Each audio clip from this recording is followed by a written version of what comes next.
11 reasons why Bioware should cancel Dragon Age 4. Are you serious, guys? Are we really doing this episode? Are we really going to talk about why they should cancel Dragon Age 4? I mean, don't we want this game to be absolutely incredible? Don't we want this legendary franchise to succeed? Why, in God's name, should they cancel this game? This is their last hope, right, Perrin? Look, I love Dragon Age, and I don't want them to cancel it, but there might actually be some legitimate reasons why they should. And number one being, it's the last good franchise they have. Please don't ruin it, Bioware. Please don't ruin it. Please don't ruin it. That makes sense. I mean, they've botched so many of their previous IPs, right, Ross? Yeah. Most recently, Mass Effect Andromeda. Obviously, we don't have to run through what happened with Anthem. We've been there before. But I've actually, one of the reasons on our list, actually the first ones, is they shouldn't ruin their last good IP. I think they should. Why not? Okay, listen, and let me ask this. If Dragon Age 4 doesn't launch, if they do not have a successful launch with Dragon Age 4, is BioWare even going to exist much longer afterwards? My answer would be probably not. They'd probably end up getting bought out. So why not go down with the sinking ship? Why don't you put everything you have into one last game and see if you can make it successful to keep the company alive? That makes sense. So it'll be a nice clean break where like everybody can say there was the golden age of BioWare when they used to make good games. And then they made bad games, and so it's easy to kind of write it off. You don't want this sort of mixed history with some of the games were bad at the end. You just want it to be all bad. The villain dies at the end of the movie, end of chapter 3, and we can move on with our lives. They can break up BioWare and then distribute the developers and the IP to the rest of EA. Corporate acquisition complete. Basically that, right?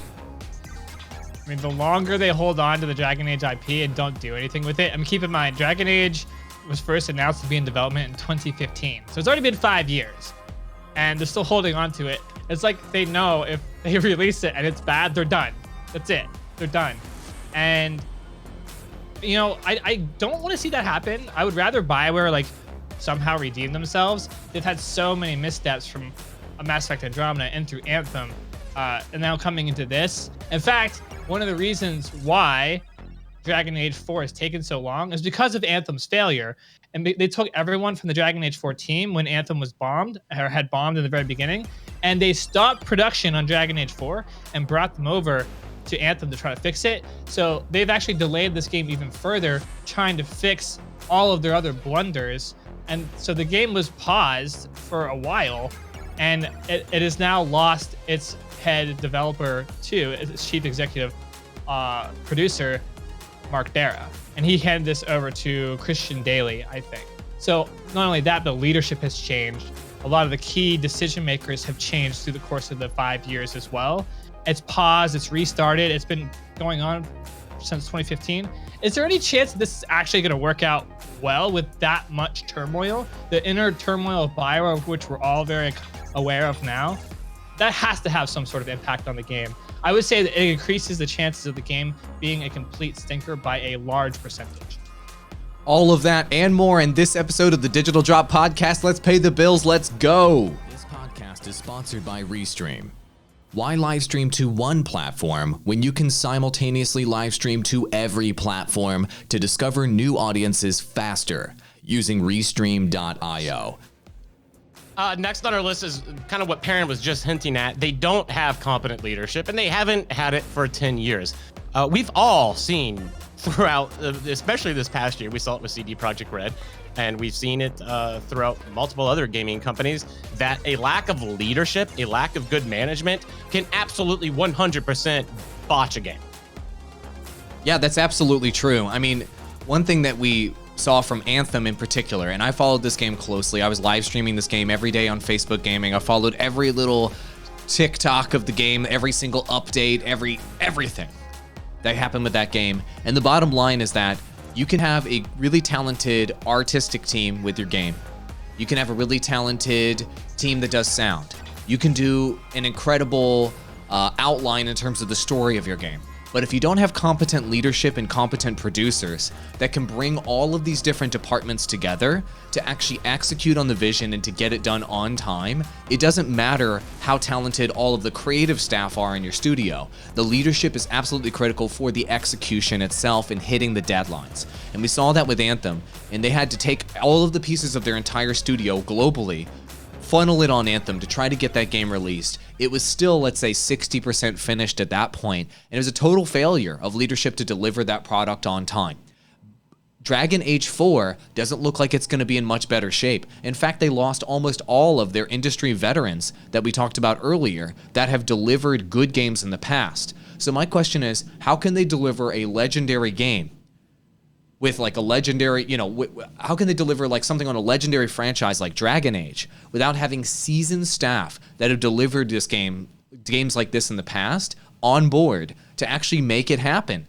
Who've actually seen amazing games from start to finish over and over again, have seen all the pitfalls for decades. All of the senior leadership are freaking gone. They're freaking vaporized at Bioware.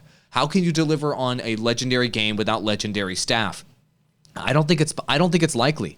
And it's really sad to say, I really want this game to be absolutely incredible, but unless you have great senior leadership in your company, I don't know why investors should be confident that this is going to happen. I don't know why gamers should be confident this is going to happen. If you're a Dragon Age fan, guys, we're making this episode to warn you guys, temper your expectations down.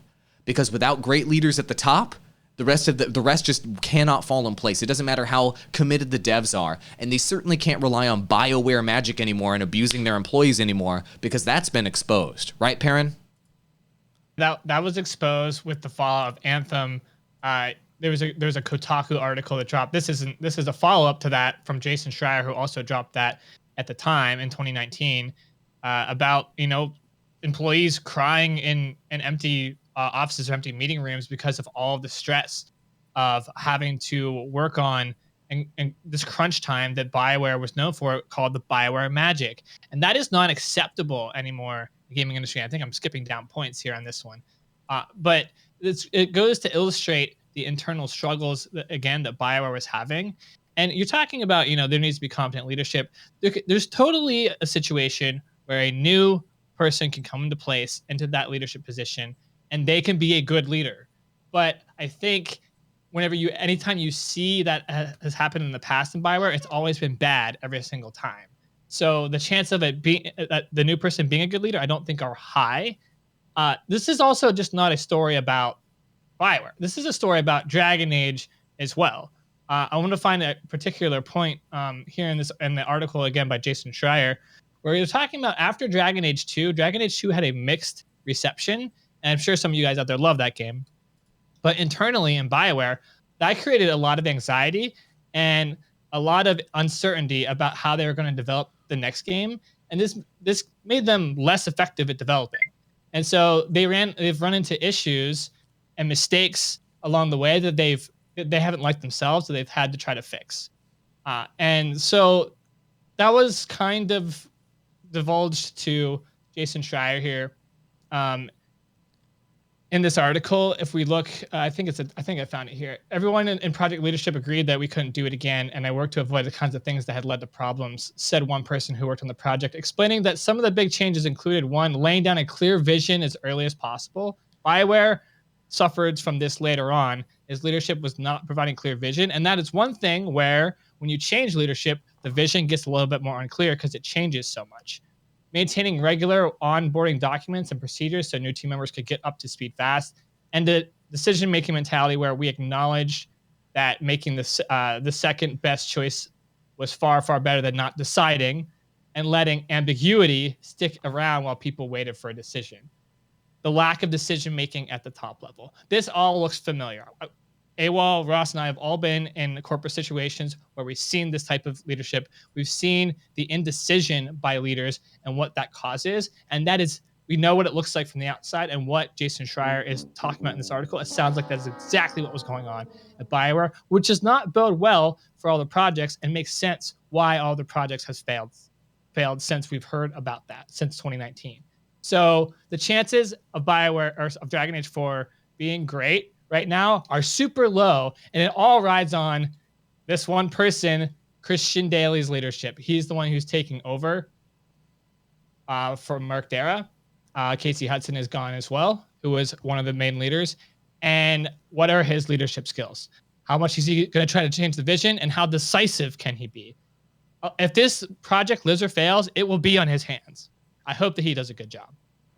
I hope that let's he go does too. I hope that he can hope that he can actually make some decisions, because I think this is a mistake that we see from almost every studio who has the same story. It seems like it's the same expose over and over and over again with every studio that has a failed game launch, with from Fallout 76 to Cyberpunk 2077 to Anthem. It's all about, is the guy at the top willing to say, this is what the game is going to be like. This is the final decision. This is what we're cutting. This is how we're moving forward. Love it or hate it, doesn't matter. I'm making the call. I hope Christian Daly can make the call. Otherwise, they should cancel this game. If he's going to be wishy-washy just like the rest of the guys, they should just cancel it now. Back to you, Ross.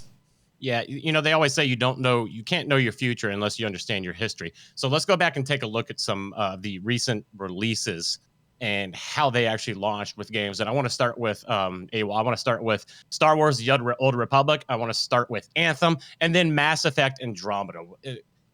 How were all of those launches botched necessarily? Now, I know the Old Republic, it's not necessarily known for having a botched launch, but if you go on Metacritic, you can see that there is a very decisive difference in the scores from professional critics and the actual user scores from people who couldn't play the game.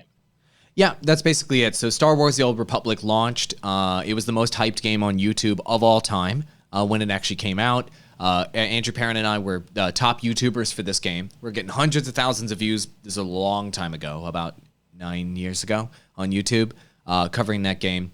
And at launch, the game failed to meet expectations. It had no end game, essentially. It was buggy. The performance was bad. There were certain areas in the game that were unplayable. It failed to meet expectations, similar to a Cyberpunk 2077 launch. It had some good elements of the game, though, that were good. The story in the game was really great. It was really, really good. And playing through it as like a single-player experience was good. But the multiplayer experience for the game was totally botched, and the end game was botched. Now, over time, they addressed that with Star Wars: The Old Republic, but it took 5, 6, 7 years for that to ramp up, and the player base for the game declined significantly over time to where the game essentially became irrelevant. Everybody stopped talking about it. It became an extremely niche game developed by Bioware Austin. So ultimately, it failed to meet its own goals, right? It was supposed to be the big epic Star Wars game that everybody was talking about, that was supposed to be taking over the MMORPG world, that was going to rival World of Warcraft. Did that happen? Absolutely not, right, Perrin? It was not even close. I mean, and they were marketing it as that. They were building it up to be that. And yeah, like it's a good comparison now. Now that we have the context of Cyberpunk, it's a very similar story, right? Where it's just so overhyped, and then the thing that you get is not nearly that. And gamers did their part of overhyping that as well, but Bioware was totally good to follow suit. Like, yeah, it is going to be the biggest Star Wars game, and we are going to destroy World of Warcraft. And they were totally down to side with it. It was the WoW killer. It was the WoW killer.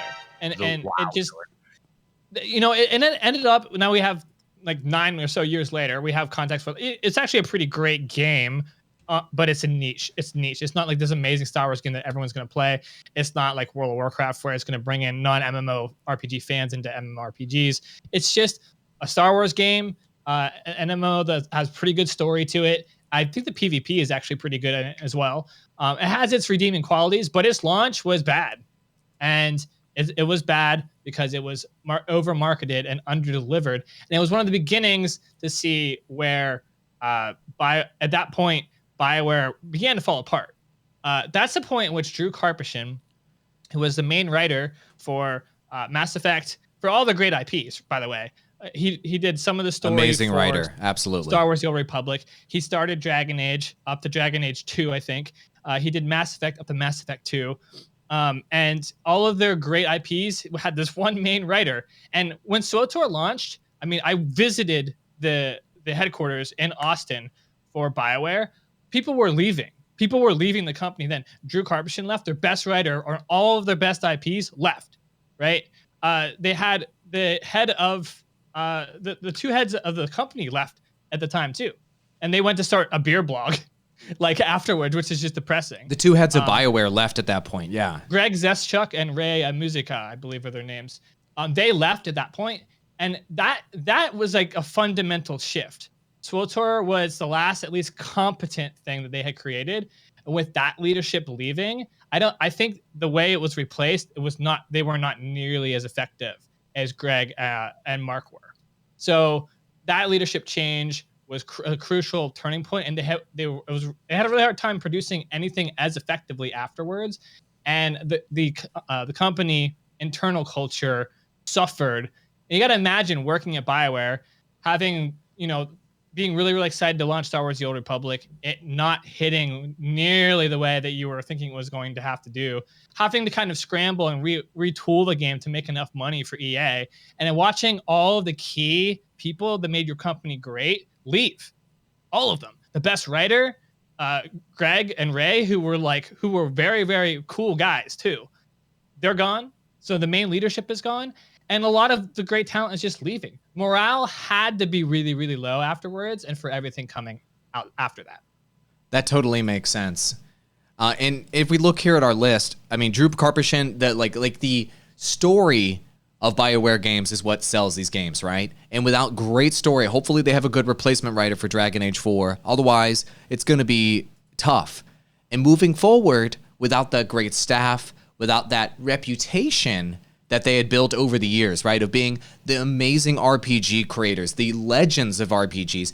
BioWare's brand used to be associated with being the best RPG game straight up, or the best RPG developer straight up in the industry of all time. Now gamers don't trust BioWare anymore. So the question is, no matter how well they market this game, Dragon Age 4, are gamers actually going to buy it? I mean, look, when they drop that, I'll go first on this one. I think when they drop that trailer, whether it's fake, whether it's real, whatever it may be, I think that gamers are going to pre-order the crap out of this game no matter what. I don't think it's true that BioWare's reputation is going to significantly hurt the sales of this game. I think that once they see that trailer, once they roll out the kind of gameplay, once they show the features, once they show the companion system they have in the game, once they show some shots of those next-gen graphics, gamers are going to poop their pants, they're going to pre-order, they're going to create multiple packages with Collector's Edition, Digital Deluxe, and the whole nine. You can get the bonus skins and all that stuff, and people are just going to gobble it up like hotcakes. I don't think that their reputation is going to hurt sales in any sort of noticeable way if they can market the game effectively. And what we saw from Anthem, and from Star Wars of the Old Republic, and from Mass Effect Andromeda, they are still good at marketing games over at BioWare. Even if their games suck, and even if their games are lies, and even if the marketing is essentially lies, they're still good at marketing the games, though. And so that's one thing that BioWare is good at, and has actually been their saving grace up to this point, is they're great at creating these cinematic trailers that are inspirational and incredible, and they're also great at hiding the bad things about the games and emphasizing the good things, like any good marketer does. You know what I'm saying, Ross? What are your thoughts on that in terms of trust? Is this a major factor with them selling these games moving forward?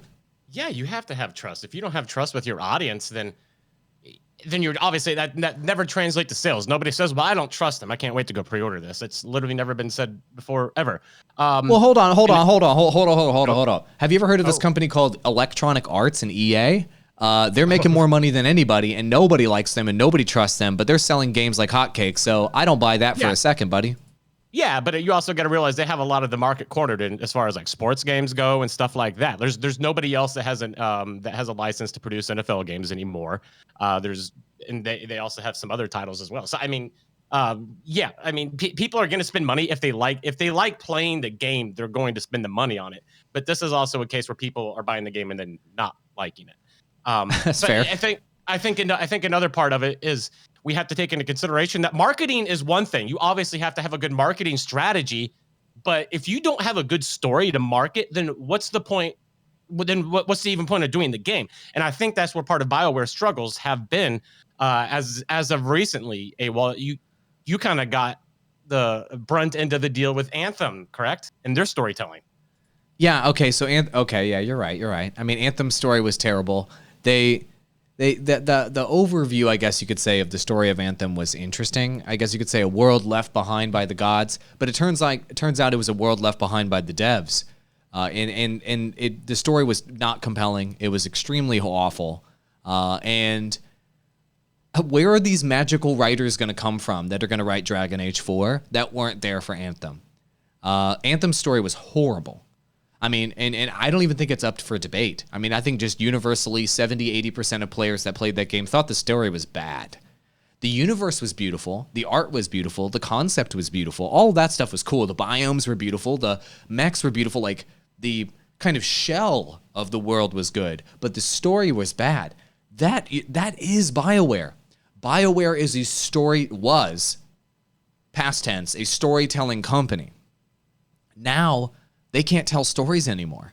So unless they onboard some rockstar, AAA, amazing writers for Dragon Age 4, I have a feeling that Dragon Age 4 is going to be this beautiful shell of a game with really cool gameplay, cool features, but then when it comes to the story, it's going to really fall flat, and it's going to be mediocre at best, because it's going to be an empty, hollow shell of what the franchise once was. Perrin?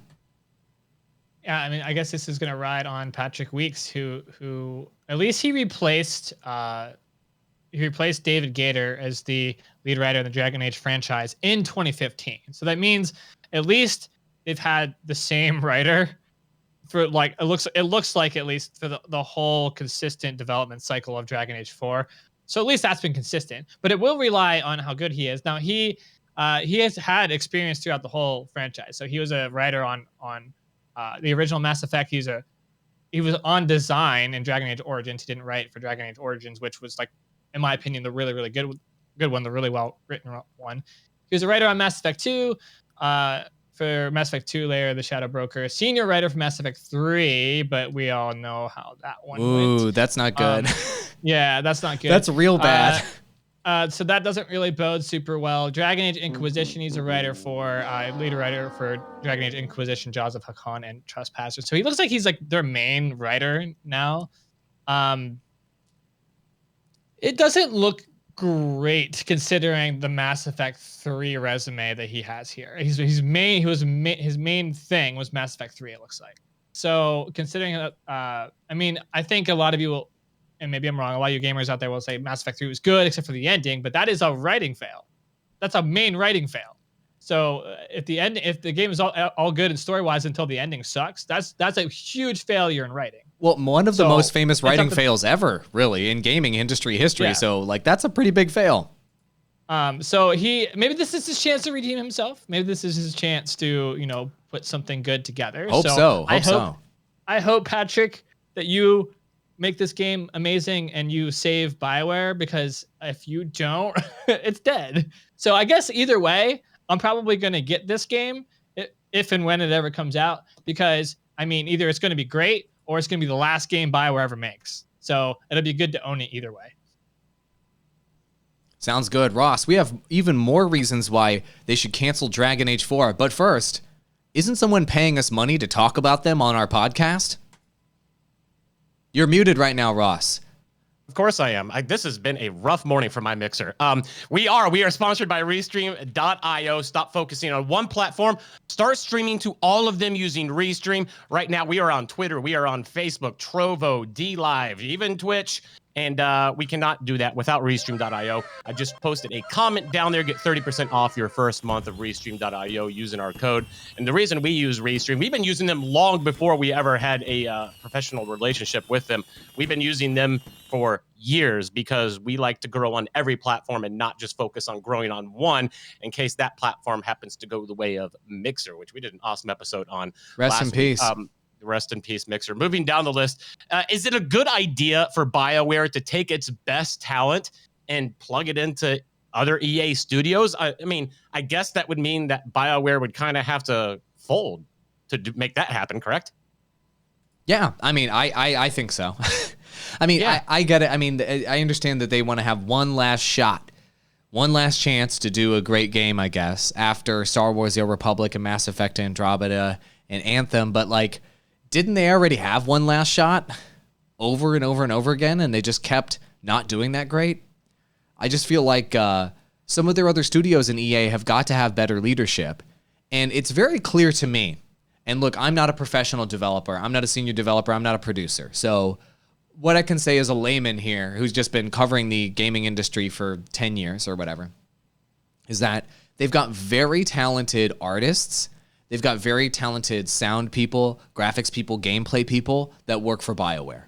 those talents, like if you look at Anthem as an example, Anthem had, and Star Wars: The Old Republic, like each of these games have these amazing elements about them that were maybe some of the best in the genre ever, but they never come together in a fully realized product because of the lack of leadership. So if we can take that talent and you can plug them into another studio and put them under new leadership at EA, they could potentially contribute to making incredible games, and their talents can be fully realized. And they can put games on their resume. These developers, these artists, these creative folks can put games on their resume they can really be proud of. That can be maybe that gem on their career that they can look back on and say, I helped make that game. But if they're stuck at Bioware, they're going to have like another stinker on their resume, I think, with Dragon Age 4. And I think that's really, really sad, because I think these artists are going to end up making incredible worlds. They're going to end up making incredible art. It's going to be so inspiring looking. And then the product's just not going to come together at the end of the day because of the lack of leadership. I feel like they deserve better. And I feel like EA has got this amazing pool of talent because of BioWare's reputation over the years. They were able to attract some of the top talent in the industry just based on the name. And that's going to run out after this game is released. The thing is, if this game fails, it's going to be like rats from a sinking ship here, guys. They are going to just run out of BioWare and go to other studios. After SWTOR.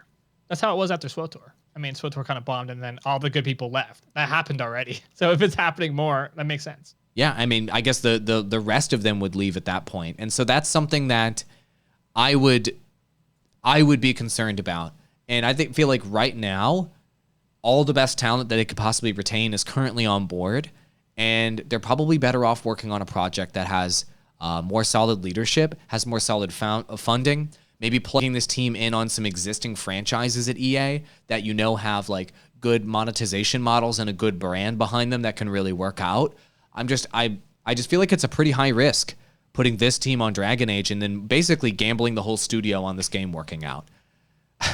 I'm worried. I'm worried for their jobs. I'm worried for the future of the studio. I'm worried for all of them, honestly. I'm rooting for them. I want it to be a smash success and for this to be the triumphant return of the studio. But I think all of their jobs are on the line here, and they probably know it. I mean, am I exaggerating here, Perrin? I mean, if this fails, I really think where do they go next? They have no choice but to do this, and it's going to be such a final thing at the end of it. Like, whether it's good or not, it's the whole company's going to ride on it. Clearly, if it fails, it's the last good IP that Bioware has. If they go back and do Mass Effect, I mean, I don't even know how you begin to approach that topic with EA and like in the boardroom saying, well, so that didn't work out, EA, but we're going to go back to Mass Effect now. And they're going to no. So this is all you got. This is the last good IP, Bioware. Are you going to ruin it? Or are you going to redeem yourselves? I would say I really hope they redeem themselves. I really, really do. I genuinely do. I really don't think it's likely, though. I don't think, looking at everything across the board. However, maybe that will help spur some creativity, great leadership. Sometimes in great times of duress, we get great products. Yeah, that's true. Maybe all of that pressure, maybe they have learned some things and they're able to develop something great. That would be fantastic, and that would be such a great redemption story. And that is the redemption story BioWare needs, because they were one of the original best RPG video game developer makers of all time. One of my favorites from my childhood growing up. BioWare, one of my favorite storytellers. I love story-told RPGs. They were one of my favorite development companies. I would hate to see them die out this way. And I think if there's any franchise that they can do it right, I think Dragon Age is the one. So I think there is still some hope there. I think, like I said, we're great expectations, great challenge. Maybe they can rise to the occasion and meet it, and it'll be a great story. Or it'll be a complete flop, or it'll be somewhere in between. Some gamers will like it, some gamers will hate it. That'll be good enough as long as they can sell, and they've got a good marketing team. So it doesn't necessarily have to be a spectacular game. It just has to not be a fail, basically. And they can achieve just not a fail with some decent enough stories that like most gamers are like, okay, it's pretty good. That will work for them, and they can continue on. That makes sense. And when ego is small, that's when you can make something great. And I think BioWare, for a long time, their egos were so big. They thought of themselves as these masters of single-player games, and their ego was so big that they didn't come in humble to a project, they didn't come in hungry, and they didn't approach the game like they needed to prove themselves every single game. And I think the big difference here, like you're kind of highlighting, is they know they need to prove themselves this time. As opposed to the previous titles, they were maybe trying to rest on their laurels. All those old school people that were a part of that, the leaders at least, that were a part of that era of BioWare are now gone.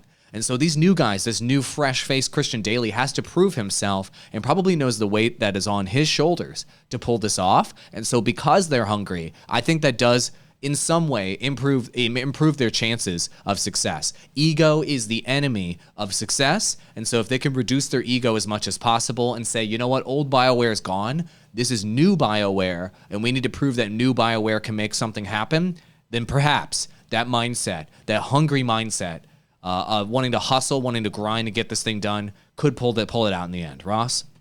Yeah, Perrin, you kind of hit on this a second ago.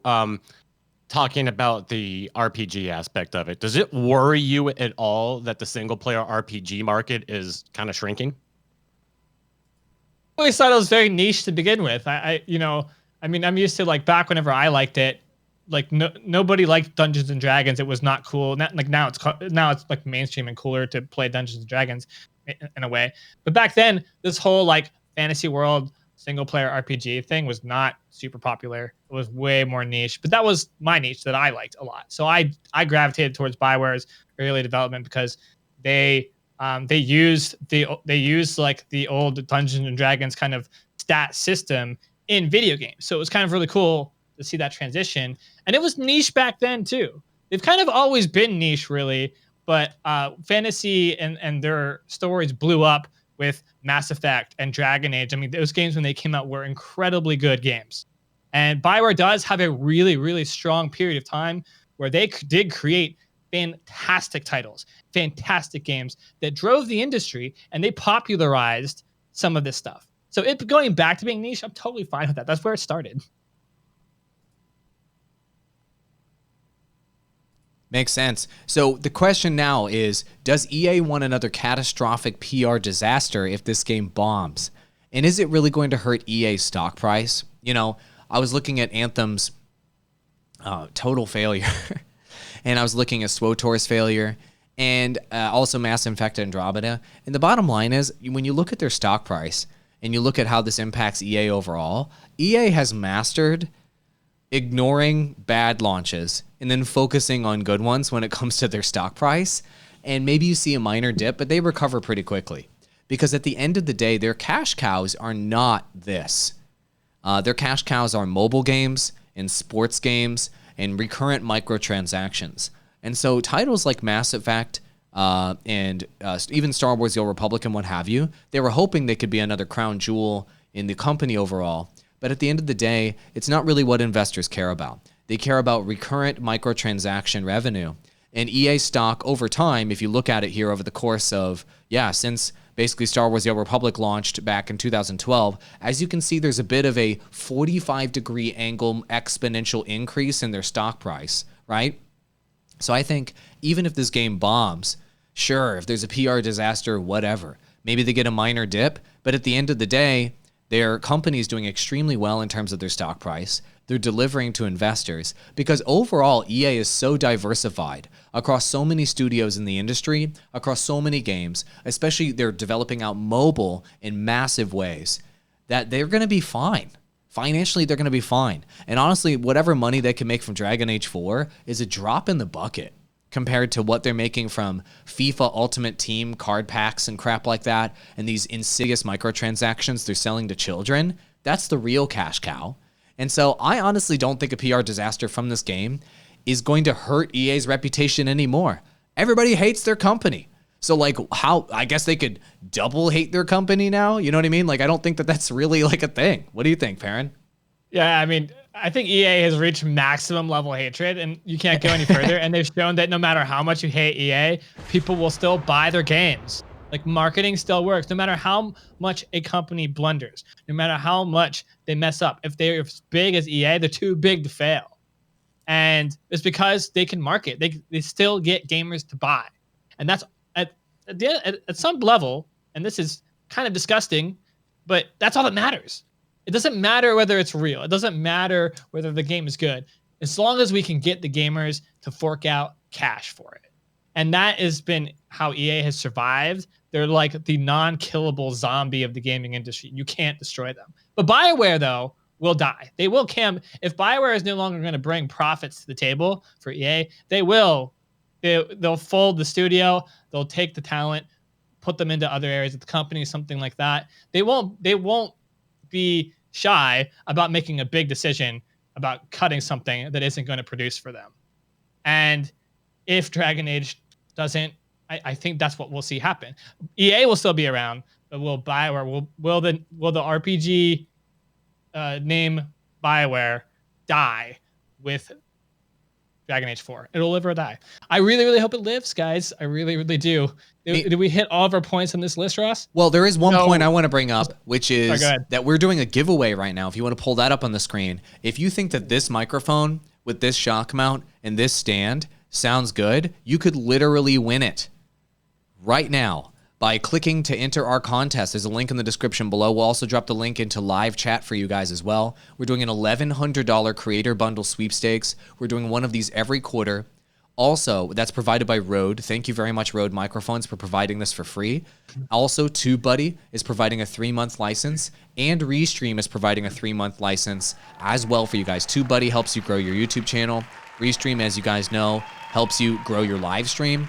This creator bundle for gaming creators or any creator is available for you for free. We're giving away one package per quarter, and it's free to enter. There's no marketing catch here, really. Like, you just follow us on our different Twitter avenues and retweet and things of that description, and then you can enter to win this contest. If you have not entered to win yet, we're about to give this package away. This is your last chance to get in on this, and then we're going to reset it all again, and you guys can enter once more. Back to you, Ross. Yeah, just to kind of add on to your point, Perrin, I don't think necessarily if Dragon Age is a complete failure, because it's still going to make money. It's going to make money no matter what, and it's going to make enough money, I think, to keep BioWare alive. But there's also other things that BioWare is working on that can re-spark that juice in its fan base.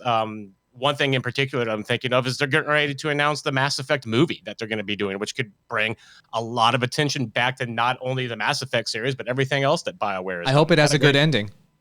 I don't know. They're obviously going to make a franchise out of it. They've got a great cast. I think the guy who played The Witcher, Henry Cavill, is Commander Shepard. So there's a lot going for BioWare right now that can help turn things around. But one thing that is not going well for them in any studio is kind of what you hit on earlier, Perrin, and that's the BioWare quote unquote magic. And it's just not allowed in society anymore. Real quick, for people who don't understand what the magic is, can you kind of explain that again? So there is this culture within BioWare when most game development companies get to a period where in order to meet a release date, there's crunch. And crunch is this period of time where devs are overworked. They work extra hours during an extended period of time in order to get a game shipped on time. And a lot of times, a game would not be even close to ready, and BioWare would get into their crunch time. And during their crunch time, they were able to finish the game, and it was fantastic. And this was called the BioWare magic, where they were able to just do it in crunch time, and they'll just figure it out. There's not really an organization to it. That's why it's called magic. It would just happen, and it mostly happened because of the talent of the people on the staff, the talent of leadership, the talent of the developers themselves. But that type of culture is not accepted in gaming as much anymore. Yeah, there's still crunch time, but it is not acceptable, especially after your company has been outed for really, really terrible experiences like this in the past, which is what happened with Anthem. So, and this is the article, How BioWare's Anthem Went Wrong. And this one, Jason Schreier details how the emotional state of the employees were at BioWare with the crunch time around Anthem. And it was just not good. It was not a healthy thing. And you can't have the industry anymore. So this BioWare magic, let's just leave it up to the BioWare magic to figure this out. That wasn't working anymore, first of all. And second of all, it's not ethically sound. You're going to get outed with articles like this journalistically, maybe other action versus leadership, people wanting to see accountability for treating their employees better in the company. So we saw all that in the past. They can't do that again. They can't afford to do that again. And the Bioware magic wasn't working again anyway. It worked for Dragon Age 1. It worked for Mass Effect 1. I think it worked, mostly worked for Dragon Age 2, Mass Effect 2. But after those, it stopped working so well. And I don't think the Bioware magic even exists anymore because I agree. The developers, the leadership that was there that made that happen in the first place are gone. I agree. And I think, imagine being a manager in these companies and getting an article like this released about you, where the entire gaming industry has a microscope on you and what you did as a leader. And every employee in the company, every employee that you oversee is reading this article, talking about it on lunch break, on smoke break, on dinner break, over drinks.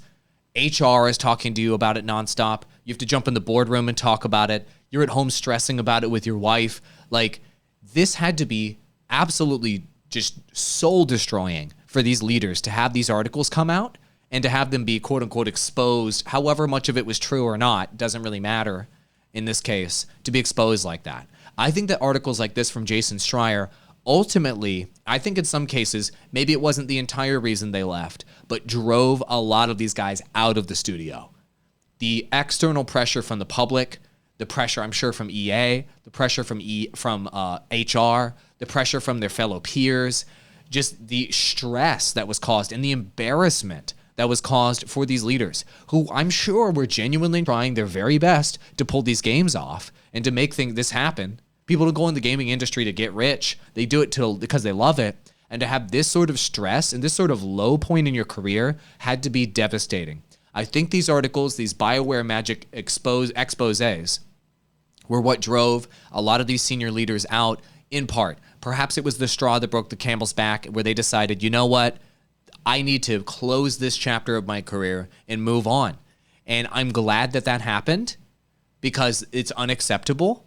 And hopefully these exposés help drive the new chapter in BioWare's history so that they can actually pull off a Dragon Age 4 that does not abuse employees. But I would like to say this. Once again, I would like to ask you to consider this. CD Projekt Red said that they were not going to crunch their employees before Cyberpunk 2077. They kept talking about how they were going to be good to them, and they did crunch their employees. So every studio is going to crunch right before launch. And so it's just unavoidable. Any launch of any product ever is going to have some crunch. It just has to happen.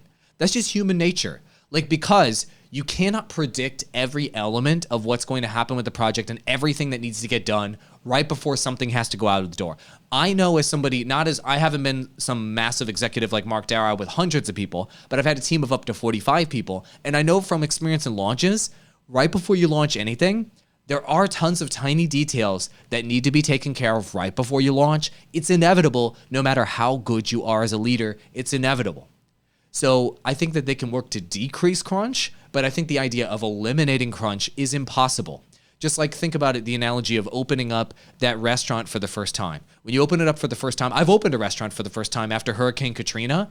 The owners of the restaurant were sweeping up crap off the ground, nailing in decorations on the door, Windexing the front window. There's all these little details you don't think of, right? Right before something launches, it's inevitable that crunch is going to be there when you launch something. So we can decrease crunch, but we can't rely on crunch. And hopefully that culture shift in the gaming industry is a permanent one. Back to you, Ross.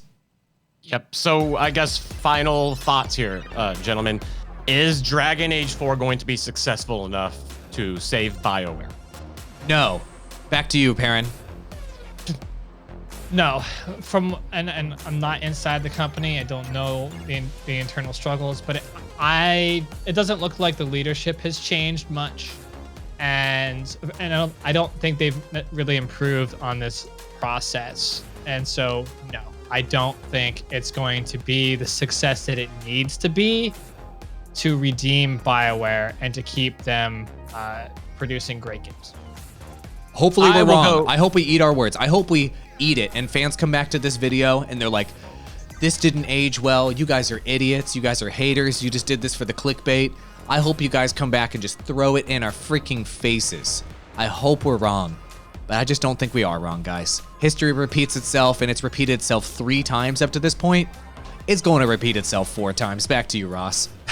Yeah, I'll play the opposite route. I'll be the devil's advocate. I think Dragon Age Inquisition was BioWare's second best-selling game ever, I believe, or at least the second most copies sold. I think Dragon Age 4, regardless of how it is, will sell enough copies to keep BioWare alive. I don't think it will kill it. A botched launch will definitely put it in a next game, no matter what it is, has to be great or death scenario. But I don't think Dragon Age 4, a botched launch, will be enough to cancel out BioWare.